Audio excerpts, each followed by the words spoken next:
Hello and welcome to the YAYOI Kusama Infinity Room drawing and sculpture activity. So there's two options for today's activity. You can make an infinity room model, or you can make a two-dimensional drawing, but we're going to be inspired by the work of YAYOI Kusama today. My work today was inspired by her dandelions picture and some of her other flower pictures, as well as Petals 1988. Now, no matter what, you're going to be needing some paper today, as well as something to draw with, colors. I highly recommend markers because they're great for making dots. You'll need scissors and a ruler, possibly glue and tape, and maybe even a little person or figurine to put inside of your infinity room to help sell the illusion. So first, let's talk about the paper. You can use regular printer style paper, as long as you cut it into a square. But if you're going to build and you have thicker paper, that's really good too. Thicker paper is great for building, but you can do this with either. And if you don't have any paper, you can even look through your recycle bin for an old chipboard box and cut that into a square. But I'm going to be using the regular computer paper today. So go ahead and collect your materials, pause the video if you need to, and then come back when you're ready. Did you get all your stuff? I hope so. I'm going to be starting with this 8.5 by 11 piece of printer paper, but I want to cut it into an 8.5 by 8.5 square. So I get out my ruler, mark where it's 8.5 inches long on the long side, the 11-inch side, and then cut off that extra strip there. Make sure to take your time with this because you want that side to be nice and even, nice and straight. There we go. Alright, so if you're going to be drawing today, you can skip ahead and you don't have to do the next part with folding and cutting. You can just skip ahead to the drawing part. But if you're going to be making an infinity room today, it is time to get out your scissors. Are you ready? Let's go. First, we're going to fold our square in half vertically. Crease. There we go. Then I'm going to open it back up and fold it horizontally in half. There we go. Nice crease. So now my paper is divided up into these 4 squares. And I've got these nice fold lines here. I'm going to pick one, and I'm going to cut it up to the middle, just to that point right there. Try not to go past that. And that's how it will fit together when we make it into our 3D model of a room. But first we're going to lay it flat and draw something on it. Alright, so if you're drawing a 2D picture or if you're making the model, this is where we get our markers out. And I'm going to start by filling in the ground with a light color green. Now I started on this square because this is going to be a model, and I'll show you in a second how it will fit together. This square will go over top the other square, like that. But if you're not going to do that, then you can just fill in both of those squares with your ground color, or you could figure out something else to do with that empty square. Next, I'm adding my dandelions on top and a little bit more of that ground. I made a ground line, and I'm outlining it with a darker green and filling it in with all shapes and, well, not shapes, sorry, all sizes of dots. My bigger dots are the ones that are closer to the bottom, and as I get into the plants, I make smaller and smaller dots.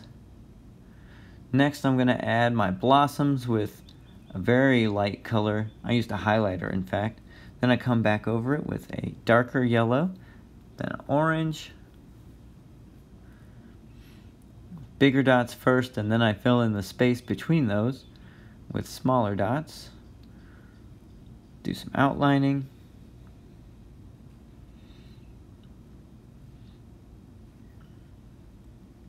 And don't forget to add details in the sky. Now you can get as complicated as you want with this, but everywhere needs to have at least some dots in it. Alright, and that's how that will fit together if you're making the model. If you're just making the drawing, don't forget to add details. You can even change up your dots, of course, different sizes and colors, but even you can have some of your dots be empty or have smaller dots inside them. It's up to you. Get creative. Alright, next we have drawing petals. And if you don't like flowers that much, I think it also looks like scales on a dragon, so dragon skin. And it's really just a pattern, which we've looked at before in some of our previous lessons. This is a pattern using that letter U shape.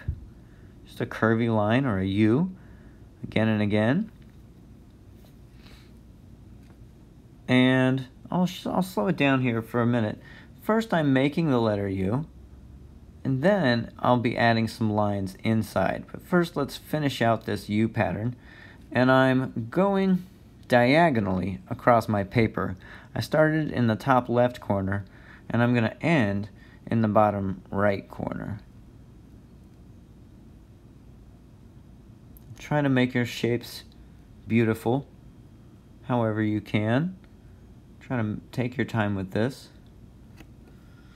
Because it's a pattern, it has that kind of calming effect on your brain, doing the same thing over and over again. So now I'm coming back inside my U's, my letters, and I'm making 2 to 3 lines. It depends on how big the letter U is that I'm drawing inside of. But I want to end up with a little kind of triangle shape at the top. There we go. Kind of curvy triangle at the top of each U. There we go. Then I'm going to start adding my dots inside those little sections. I cut some of this out just so you wouldn't have to watch me make dots all day, but this part will take you quite some time. But don't get frustrated, try to enjoy it. You can use different colors, of course. And if you're just making a two-dimensional drawing, that's it for you. But if you're making an infinity room, come with me and grab your glue and or tape. We're going to put our three-dimensional model together with glue first. I'll show you this one with just using tiny glue dots in a line. Right? So I'm going to make a square around this empty space with my glue dots, and then I'll make an X across the middle, and then a few extra dots in between. Now I'm ready to put my grassy square on top of my empty square and hold them together for about 20-30 seconds until it feels pretty safe. Press it down, shape your corners. There we go. Now I've got my first little room with dandelions. Let's make my second one here with the petals pattern. For this one I'm going to show you how to use it with tape.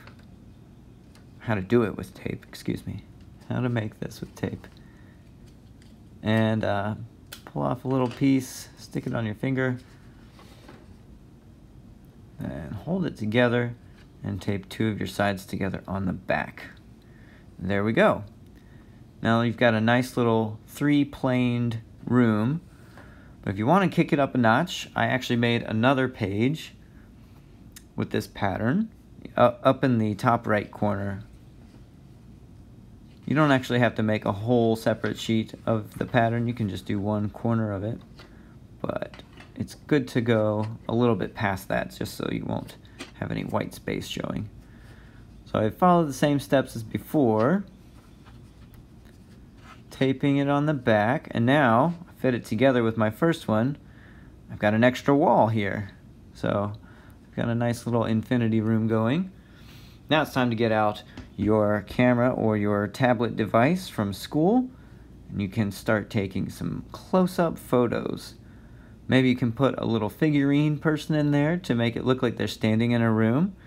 You might have to play around with your lighting and stuff, and of course you do have to get pretty close with your camera device, whatever you're using.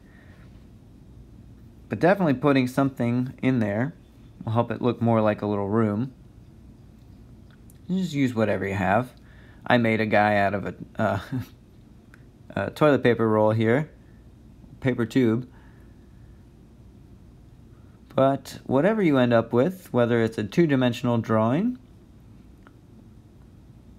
or if it's an infinity room, I hope you end up with something that you are proud of, and I can't wait to see what you make. Bye for now.